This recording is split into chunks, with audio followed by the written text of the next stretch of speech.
Bonjour à toutes et à tous. Comme je l'avais annoncé précédemment, la présente vidéo est consacrée à souligner l'intérêt primordial que présente Combray, la première section du premier tome dans la recherche du temps perdu. Rappelons tout d'abord que Proust désirait que son roman soit lu d'une seule haleine et affirmait que chaque partie, je le cite, n'a de sens qu'à sa place dans l'ensemble. Faisant allusion à une composition musicale, il qualifiait Combray d'ouverture et soulignait que les fragments de son œuvre, lus séparément, je le cite encore, ce sera comme des morceaux dont on ne sait pas qu'ils sont des leitmotifs quand on les a entendus isolément au concert dans une ouverture. Fin de citation. C'est dire que Combray pose les thèmes les plus importants de l'œuvre qui seront par la suite repris et développés, indique les deux couches sociales prédominantes qui seront dépeintes tout au long du roman, présente des personnages qui évolueront ultérieurement et signale par sa composition même et aussi par le rapport qu'il entretient avec le temps retrouvé la structure de la recherche. Mais que signifie le mot Combray? Combray est le nom d'une petite ville de province où, avec ses parents, le jeune héros du roman arrive à Pâques et qu'il quitte à l'automne. Pour lui, le centre de cette ville est la maison de sa grand-tante et de sa tante Léonie, où il passe ses vacances avec des membres très nombreux de sa famille. Autour de Combray, il y a deux côtés pour les promenades. Le côté de Méséglise, appelé aussi le côté de Chessoine, et le côté de Guermantes. Dans l'esprit de l'enfant, ces deux côtés s'opposent et se séparent, non pas seulement par leur distance kilométrique, ou bien par la vue de plaine et de rivières qu'ils offrent, mais parce qu'ils se trouvent sur deux plans très différents et sont enfermés, je cite, loin l'un de l'autre, inconnaissables l'un à l'autre, dans les vases closes sans communication entre eux. Or, le côté de Méséglise mène à la demeure des Swann, une famille appartenant à la bourgeoisie aisée, et le côté de Guermantes conduit au château ancestral de Guermantes, une famille de la haute noblesse. Le plan géographique de Combray, tel que l'imagine le jeune Marcel, semble ainsi refléter de façon symbolique les deux classes sociales de la bourgeoisie et de l'aristocratie que l'écrivain envisageait de peindre. Il signale aussi, de manière emblématique encore, l'opposition entre ces deux classes sociales dont les conflits et les rivalités seront décrits, soulignés et mis en scène à maintes reprises tout au long de la recherche. Avant de terminer notre explication du terme Combray, rappelons que la ville natale du père de Marcel Proust était Illiers et que l'écrivain y passait ses vacances chez sa tante paternelle. Aussi, les lecteurs et les critiques de la recherche ont considéré cette commune comme le modèle de la ville de Combray figurant dans l'œuvre. Si bien qu'en avril 1971, par décision du ministère de l'Intérieur, Illiers a été rebaptisé Illiers-Combray en l'honneur du centenaire de la naissance de Marcel Proust. En fait, cette ville est l'une des rares communes françaises à avoir adopté un nom emprunté à la littérature. Pour revenir à ces 200 pages qui constituent la première section de la recherche, il nous faut maintenant souligner une autre caractéristique de l'œuvre qui contribue à faire de Combray une ouverture indispensable à la compréhension de l'œuvre. Cette spécificité concerne les personnages. En fait, Proust, qui avait admiré chez Balzac le procédé romanesque du retour des personnages et l'étude des effets du temps sur les protagonistes, en tire profit à son tour. Aussi, tous les personnages essentiels de la recherche sont esquissés, décombrés, pour réapparaître au cours des épisodes suivants. Certains, comme Madame de Villeparisis ou le marquis de Cambremer, y sont juste nommés sans entrer dans le champ visuel de l'enfant. D'autres, comme le baron de Charlus ou Madame Soin, font de brèves apparitions au hasard des rencontres.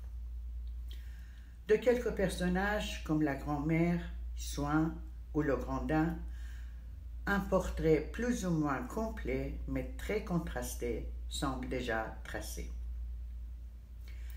Des trois créateurs de génie qui traversent l'œuvre proustienne, seul Elstir est absent. La Berma, comédienne de grande renommée, paraît comme le prototype du groupe des artistes amateurs ou professionnels, et Gilberte, par le sentiment qu'elle inspire à Marcel, préfigure Albertine et la bande des jeunes filles. Évidemment, certains personnages secondaires de Combray ne réapparaissent plus au cours des sections et des volumes suivants. Mais le retour des personnages principaux, révélant à chaque fois un aspect de leur personnalité ou de leur vie, permet aux romanciers de leur allouer une épaisseur psychologique toute particulière et de montrer, à travers les années, le changement de leur caractère et de leurs sentiments. Remarquons de plus que le procédé du retour des personnages rejoint ainsi dans la recherche les thèmes principaux du temps et des intermittences du cœur.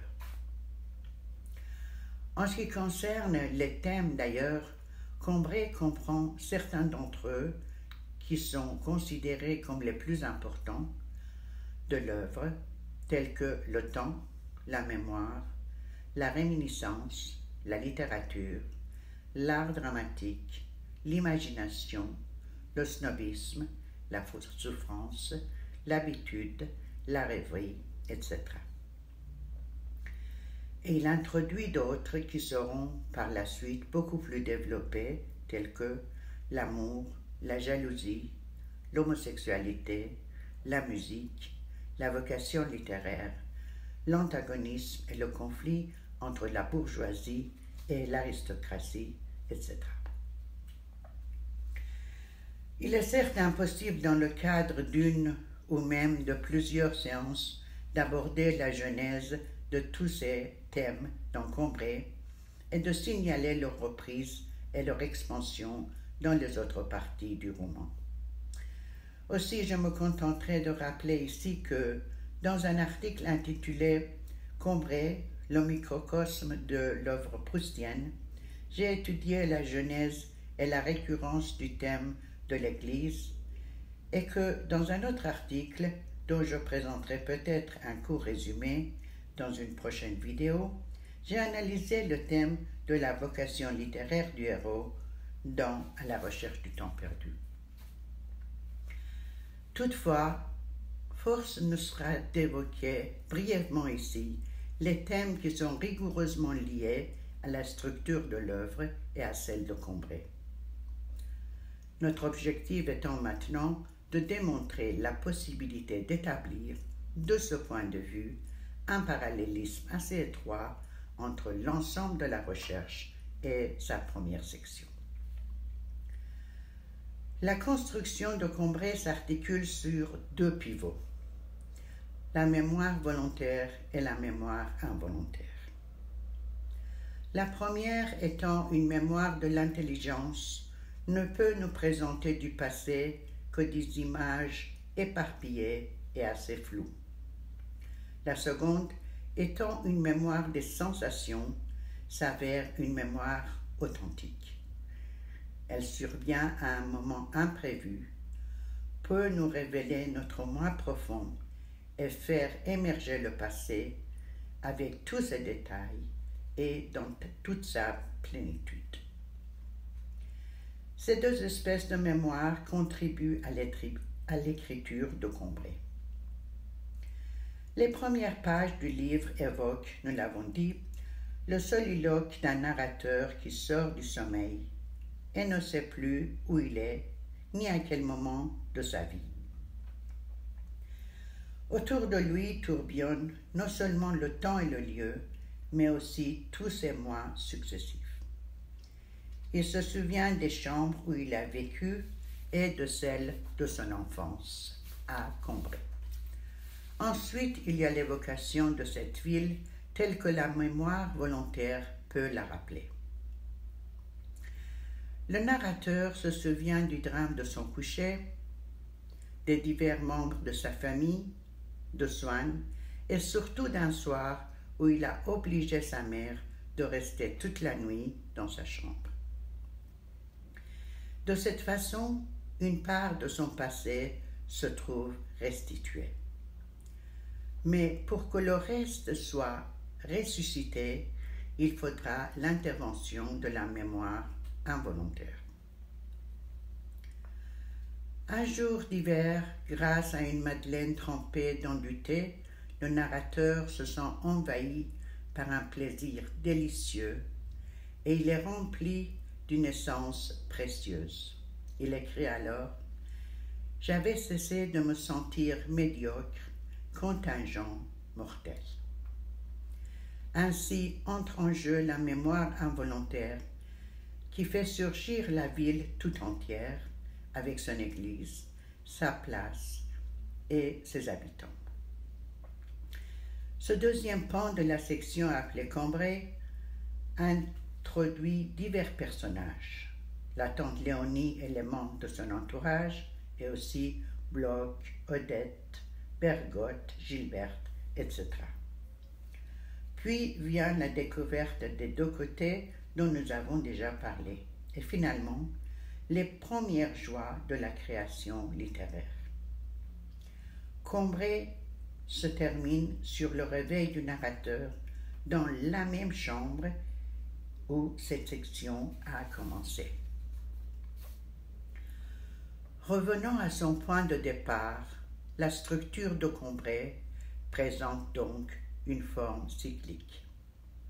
Et c'est cette forme, justement, que nous retrouvons dans « À la recherche du temps perdu », où le commencement et la fin se recouvrent avec précision.